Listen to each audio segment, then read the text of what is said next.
You know, Easter's a special time. As a pastor, let's be honest, the story never changes. We come today to celebrate the reason for Easter, which is the resurrection of Jesus. Now, if you've been around here from time to time, if you've been with us over the years, you've found that one of the things we remind ourselves and we tell you every year is we don't believe the resurrection to be true because the Bible says so. You see, we believe it's the other way around. We have a Bible because of the resurrection of Jesus. If it wasn't for the resurrection of Jesus, there would be no Bible, there would be no church, I wouldn't have a job, right? Like, we would be probably sleeping in and you're thinking, wait a second. But it's bigger than this. You see, we believe the resurrection to be true because of the eyewitnesses that were there. You've got Matthew. Matthew was a tax collector. Jesus looked at it and said, Matthew, I want you to follow me. And Matthew, not realizing that there's ever been a time when somebody would look at him and say, follow, like a rabbi, a teacher spoke life into me. And he followed and he documented. I can imagine that Matthew, feeling the weight and the love that Jesus showed, he probably was writing it down all the time. Like, this is what happened today. Like, just mesmerized. You've got Mark, who we believe Mark and Peter were travel companions, and they went around as Peter was going around and spreading the message, the teachings of Jesus. Mark was following along as a travel companion, and Mark, I can imagine, was just asking Peter question after, so what was it like here? Could you tell me a little bit more about this? Like, so when Jesus fed the 5,000, could you tell me what was going on in your mind? And Mark is just documenting everything Peter says and ultimately writes an account of the life of Jesus. Luke realized on the other side of the resurrection that the followers, the disciples, these fishermen, these low, no good, crazy individuals were so emboldened that they would go all over the place telling people about Jesus and reminding people that Jesus really is who he says he is. And so Luke, realizing this, opted to thoroughly investigate the claims of Jesus so he could write a thorough account of Jesus' life. And we have it in the Gospel of Luke. You've got John, who was one of Jesus' best friends. In fact, while Jesus was on the cross, he looks at John. He says, John, when I'm not here, will you take care of my mom? And John, in the midst of this, he's documenting, he saw Jesus probably more intense and more emotionally impacted by Jesus than anybody else. John wrote an account that we have today to share with us and to encourage us about the life of Jesus. And you've got Peter, you've got James, the brother of Jesus, who wrote a wisdom book. There's a little letter in the New Testament called James, which is the words of Jesus' younger brother, which I can't help but think, what would it take for you to believe your older brother really is the Son of God? Probably a resurrection for you to be like, okay, I trust you. You are my king. I will believe in you, right? You've got Paul, who had given his life to eliminate the followers of Jesus, and then is overwhelmed in one traveling moment to Damascus where he decides to turn his life around. You see, we've got these eyewitnesses, and there's so many others that tell us through the pages of Scripture of the event. And they dedicated their lives to ensure that the message and the teachings of Jesus would survive throughout the centuries. The writings were protected, they were collected, they were copied, and then they were distributed out. And once it was legal, they took the writings of the New Testament and they combined it with the Jewish scriptures to make up what we have today as the Bible. And the fascinating thing is, these first century followers of Jesus, they were gut level honest. They were honest about themselves. They were honest about the fact that they expected Jesus to do what dead people usually do. And that was to stay dead. They didn't anticipate that Jesus was going to come back to life, even though Jesus had claimed, there's going to be a time that I'm going to come back from the grave. And yet that Easter morning, they visited Jesus' tomb, and they found it empty because nobody expected nobody. Nobody expected the tomb to have no body in the tomb. And then Jesus came to them fully alive in a body. And they were mesmerized, overwhelmed. And they were engaged and excited, but not in the moment. But let me ask you this. Even if the resurrection, even if all this is true, even if everything we're going to talk about is true, what difference does it make to you? I mean, what difference does it really make to you? What difference does it make to your future choices? What difference does it make to your children's future? What difference does it actually make in the real world? Does it solve anything? Does it make anything better? Does it make anybody better, or does it make you better off? I mean, do we really need Easter? Do you need Easter? And if you're a Christian in the room, you're probably sitting here saying, yes, as a matter of fact, we do need Easter. If it wasn't for the resurrection of Jesus, we wouldn't have the teachings of Jesus, and we need Easter, right? But when you think about those first century teachings, if it wasn't for the resurrection of Jesus, Jesus' teachings probably would have just been buried. Like any other philosopher, wannabe Messiah, rabbi of the time, that came and went, we probably would have just discarded them or maybe have a few copies of them. But it's because of the resurrection of Jesus that everything in our lives has been impacted. It's been impacted by the teachings of Jesus.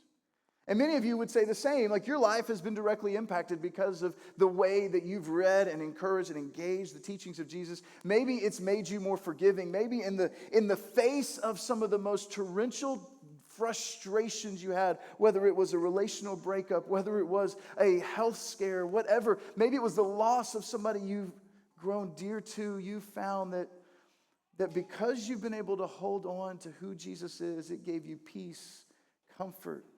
It gave you the strength to forgive when everybody around you was saying that's not possible. But maybe that's not your story.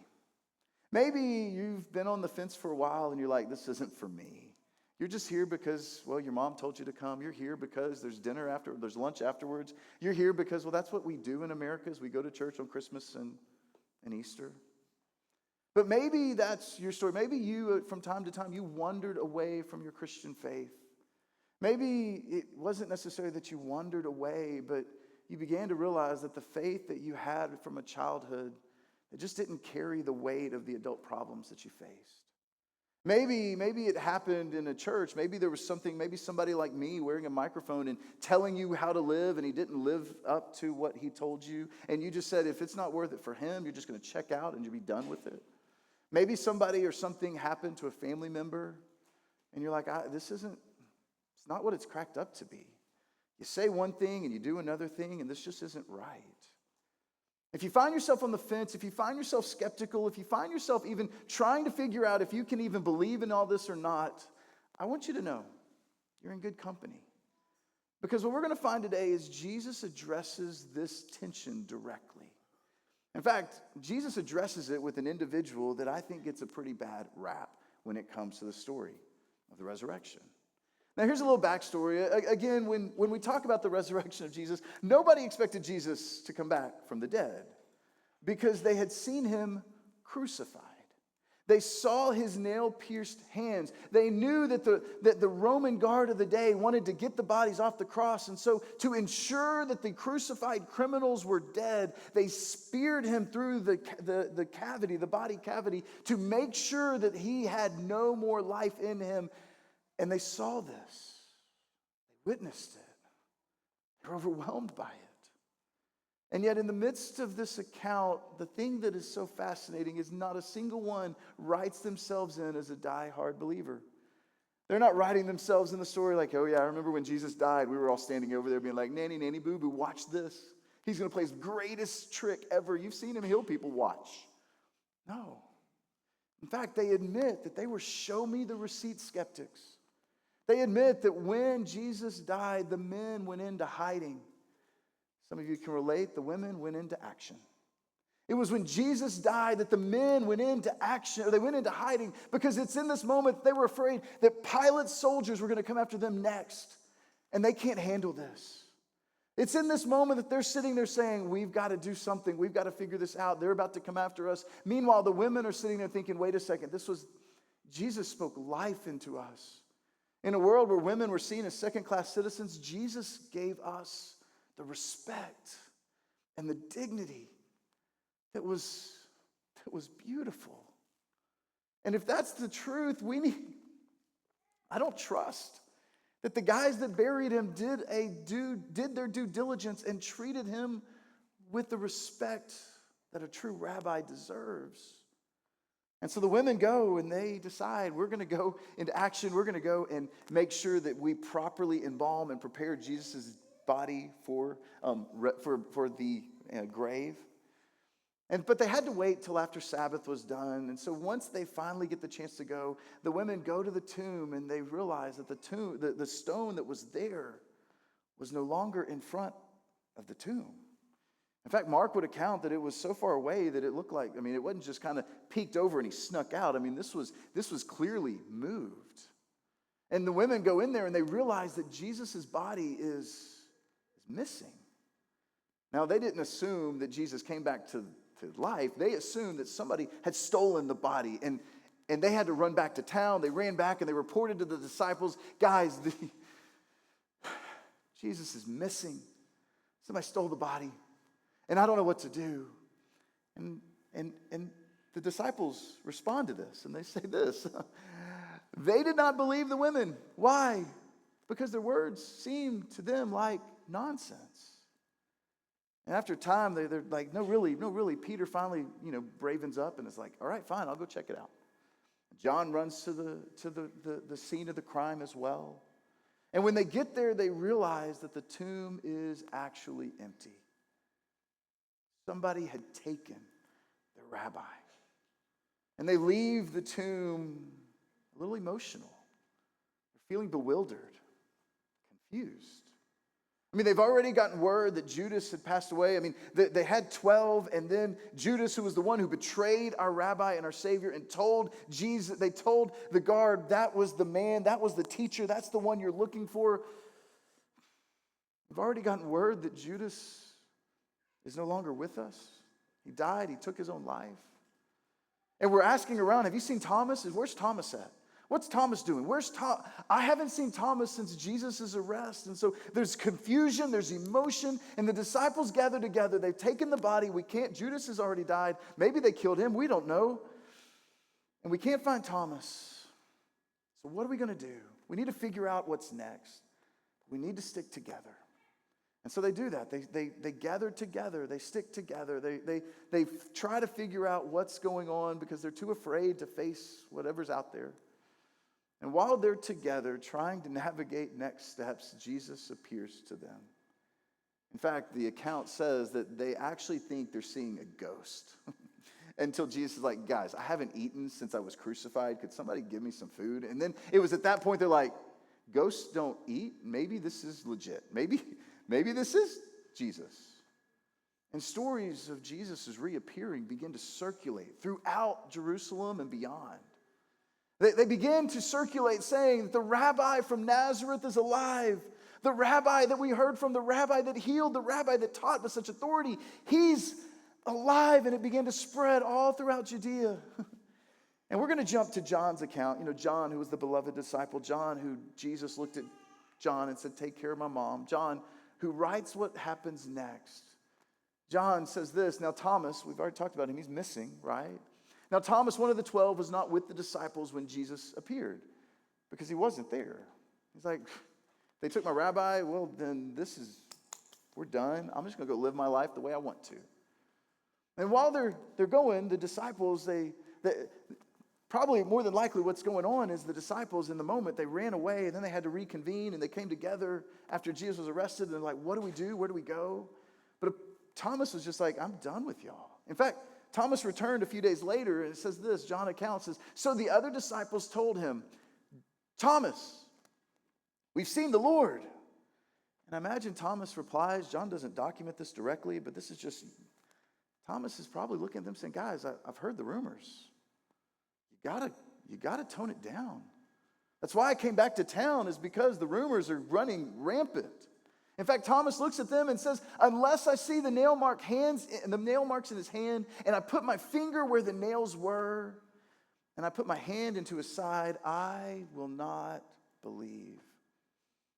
See, this is where his account probably intersects with many of us as well. Maybe Thomas didn't believe, and maybe maybe you're on that cusp of not believing because, let's be honest, you're not superstitious. Dead people don't come back to life unassisted, right? I mean, Thomas's point in this moment is he's saying, you've probably saw somebody like the rabbi. It's not the real rabbi. You gotta drop it. Maybe you saw somebody that was crazy enough to say they thought they saw the rabbi, and so you just need to drop it. That guy is just a lunatic, and he's going to get you, he's going to get us all killed. You've got to drop the rumor. You've got to drop this narrative that Jesus is back. You see, it's in this moment that Thomas gets the unfortunate nickname. Many of you maybe have heard, I think it's a little unfair, Doubting Thomas. I mean, if we're really honest, I think it's more rational Thomas. He's taking the evidence, and he's like, guys, I know what dead people do. They stay dead. Maybe it's a little bit more of a reasonable Thomas, right? Like, I mean, it's reasonable to think in the moment that, man, he was a good friend. He was my teacher. He claimed a lot about himself, but I saw him. There's no way that he can come back from that. And if the others are trying to convince Thomas, no, really, we've seen him. Trust me, you're going to want to hang out. You're going to want to see him. And I have a feeling Thomas probably looked at them and goes, guys, enough. If you don't be quiet about this narrative, we're next. So stop. You see, for Thomas, a resurrected Jesus was not just too good to be true. A resurrected Jesus was impossible to be true. But Thomas knew that if it was true, if it actually did happen, that the resurrection of Jesus would have real-world implications on all of us. I mean, he was there. Thomas saw and he heard Jesus' teachings. He saw how Jesus healed people. He saw how Jesus would go and tell Lazarus, I want you to come back from the dead, and Lazarus did. He heard Jesus claim to speak for God. He heard Jesus when he not only claimed to speak for God, but when he claimed to act on God's behalf. And Thomas understood that Jesus came to demonstrate exactly what God is like. And Thomas had seen God forgive, he'd seen Jesus forgive people who were considered to be the worst kinds of sinners. Thomas saw how Jesus hung out with tax collectors. That's foreign in this world. And if Jesus claimed to be who he said he was and he rose from the dead, Thomas knew that the real world implications of a risen king were remarkable. And the love that God could show in spite of our sin is truly astonishing. But maybe for Thomas, most encouraging, and the disciples, most encouraging of all was how Jesus constantly spoke of death. He was very casual in conversation about it. In fact, he constantly referred to it as just sleep. It's a deep sleep. In fact, he would talk about death in the Greek as zoan aoian. Zoan aoian, which basically means life of the age, or life of the age to come, or more specific, it's life beyond this life, where all would be made right. And Thomas knew that Jesus, when he would speak of this kingdom, this other world, he would speak of this opportunity that was ruled by a good king, that the kingdom of God, that it would manifest itself throughout the world, and it was ruled by a good king. And he knew that Jesus claimed to be that king. You see, for Thomas and for others, it was hard to imagine this idea of a king that was coming to rule in this world or in this age to come, because every king they've seen, and probably every king you've seen, has been a king that wants what's best for them. They're always looking out for their own interests, their own desires. What's in it for me? If it's not good for me, then I don't want anything of it. But Jesus came. He came as a king who actually said, I did not come to be served, but to serve, and to give my life as a ransom for many. And Jesus is this good and perfect king, and if he is, the kingdom that he promised, Jesus kept saying it wasn't just, it was not of this world, it was for this world. And Jesus kept saying his arrival ushered this new kingdom into this world. And Thomas and the other disciples knew that if Jesus truly did rise from the dead, it changed everything. And if someone can predict their own death and resurrection and pull it off, the real world implications for this not only change everything, but they change everyone. Everybody, includes you, includes me. It's my children, it's your parents, it's your descendants. But Thomas wasn't buying this. Because people don't rise from the dead, especially not crucified, embalmed, entombed people. We saw him. We saw them pierce his side, and we saw him breathe his last. Now, just a side note. Here's something to consider. And I know this might sound a little hyperbolic, but just go with me for a second.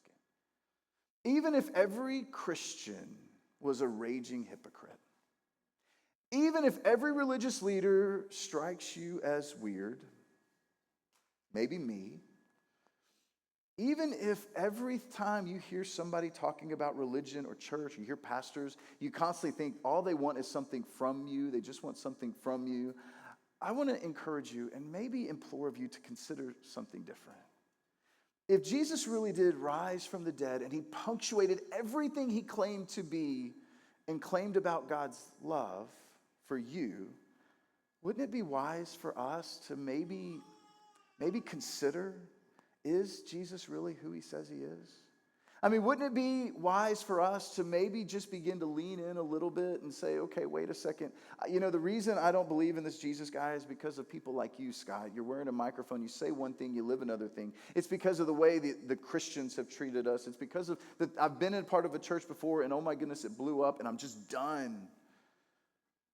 But you know what John would say and what Thomas would say is it's not about, there's going to be broken people. But what if the reason you reconsider following Jesus has nothing to do with me or the church? It has everything to do with what Jesus claimed to be. And Jesus' resurrection demonstrated and authenticated everything he said about himself. If what he said about himself is true, then the implications for you and the implications for me have bearing on the rest of our lives. I mean, you think about it. Jesus claimed to be God in a body. And we can look and see who Jesus is. And we can see the character of God by reading through the accounts of the life of Jesus throughout the course of the New Testament. Jesus claimed to be love personified, which is remarkable. In fact, John, who actually coined that word, the phrase, God is love. The Apostle John, who knew Jesus well, who, as I mentioned earlier, John took on the claim or took on the assignment from his king to take care of Jesus' mother. John, in one moment, is trying to think about if I had to define who Jesus is, what would I say? He would look and he'd say, Jesus told me if you want to know who God is, just look at me and you can see the heart of your heavenly Father. And Jesus loved the most unlovable people. Jesus loved in the most crazy ways. If Jesus is truly love, then God is love, and he documents it. And I don't believe that John wrote that because everybody that followed Jesus was full of love. And he's like, oh my goodness, look at all these people. They're so lovely. I mean, he lived in a day where the religious leaders of the day were trying to eliminate the followers of Jesus. The reason that John would say that God is love is because he would look at you and he would look at us and say, I looked into the eyes of my King. And as I looked into the eyes of Jesus, I didn't see a vindictive, hurtful king that's waving his finger that I could never live up to. I saw a friend. I saw somebody who looked at me and said, I know what you've done. Would you follow? I looked in his eyes and I saw a love that I've never seen before. And I am convinced that Jesus is God in a body. And if I had to claim what is God all about, I am absolutely convinced that God is love. And he believed it. And he recorded it. And then Jesus punctuated everything that he claimed to be about himself because of Jesus' resurrection. You see, Jesus' resurrection wasn't simply a teaching point. It was the pivot point for all of the first century followers of Jesus. That when they realized the resurrection to be true, it was the deciding factor that moved people, and it's been the deciding factor that has moved people ever since. And if it's true, it has implications for all of us, right? And the implications are remarkable. The implications are incredible when we think about it. But back to the story. We got Thomas. He's doubting, he's unconvinced, he's not believing. There's no way Jesus could come back. And John documents, he says, a week later, his disciples were in the house again, and this time Thomas was with them. And though the doors were locked, Jesus came and stood among them and said, "Peace be with you." Now, I imagine he said, "Peace be with you," because Jesus opted not to use the door. He's like, "Guys, it's locked." And they're probably like, "Well, we don't want to let anybody in." He's like, "Well, fine, I'll go through the door or the wall. Watch me." And he just walked, incredible, right? I mean, and in this moment, they're frightened because Jesus has suddenly appeared to them. He's there, and then I can only imagine that Jesus sees Thomas. He goes over to Thomas and he smiles. He says, "Hey, I heard what you said." Not in a vindictive, not in a, what were you, in a God is love kind of way. "Thomas, come here. Thomas, I want you to put your finger right here. Thomas, I want you to look at my hands. In fact, Thomas, I want you to reach out your hand. I want you to see where they thrusted that spear into my side. I want you to see what's going on." Now, we don't have any documentation that Thomas is like, "Wow, I can see my finger on the other side." But I imagine that Thomas is just sitting there, staring, thinking, he did. Thomas didn't need to say anything. Jesus didn't need to say anything. But what Jesus says next is so powerful. In fact, if you look at the Greek in this phrase, it's a little softer and kinder than our English translations. What Jesus says next is he looks at Thomas and he says, "Stop doubting and believe." I mean, it sounds like Jesus is wagging his finger. "Stop doubting, Thomas. Believe already." He wasn't scolding him. In fact, the Greek translation says, "Be not unbelieving, but believing." Jesus was telling him, "Hey, I know you're struggling to believe, and I don't blame you, but I'm here. Be not unbelieving, Thomas, but believing." And it was in this moment that Thomas wasn't doubting anymore. He went from unconvinced to convinced. And Jesus invited him to move from unbelief to belief. And what Thomas says next is a little blasphemous, if we're honest, especially for a Jewish religious boy of that day. What Thomas says next is he looks at Jesus and he says, "My Lord and my God, you did it." It was at this moment that Thomas was absolutely convinced that he was in the presence of God.